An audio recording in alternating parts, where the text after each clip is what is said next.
কি আজব তাই না? পৃথিবীতে ৮৪ লক্ষ জীবের মধ্যে একমাত্র মানুষই টাকা রোজগার করে, কিন্তু পৃথিবীতে অন্য কোনো প্রাণী না খেয়ে মরে না, আর মানুষের পেট কখনোই ভরে না। কি অদ্ভুত! কারো সুখ দেখলে খুশির বদলে আফসোস হয়, আর কেউ বিপদে পড়লে সমবেদনার থেকে সমালোচনা বেশি হয়। আপনার অর্থ কম থাকুক, যোগ্যতা কম হোক, কিন্তু আপনার কথা, ব্যবহার, আচরণ যেন সুন্দর হয়। মানুষ হিসেবে এগুলোই বড় সম্পদ। বাড়িতে ঝগড়া হওয়ার পর মেয়েরা ভাবে, একবার বিয়েটা হোক, আর জীবনেও বাপের বাড়ি আসবো না। দিন শেষে পুরুষ ঘরে ফিরে শান্তির আশায়।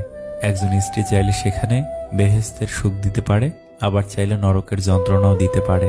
তিনটি জিনিস খুব মূল্যবান: সম্পর্কে সম্মান থাকা দরকার, ভালোবাসতে বিশ্বাস থাকা দরকার, বন্ধুত্বে গুরুত্ব থাকা দরকার। যদি সুখ চাও রাত জেগো না, যদি শান্তি চাও দিনে ঘুমিও না, যদি সম্মান চাও ফালতু কথা বলিও না, যদি ভালোবাসা চাও পরিবারকে কখনো ছেড়ো না। এত মানুষের প্রয়োজন নেই, কথা বলে শান্তি লাগবে, মন হালকা হবে, এমন একটা মানুষ থাকা প্রয়োজন। পৃথিবীতে কেউই অযোগ্য নয়, প্রত্যেকেরই কিছু না কিছু গুণ ভিতরে লুকিয়ে থাকে। পার্থক্য শুধু কারোর প্রকাশ পায় আর কারো পায় না।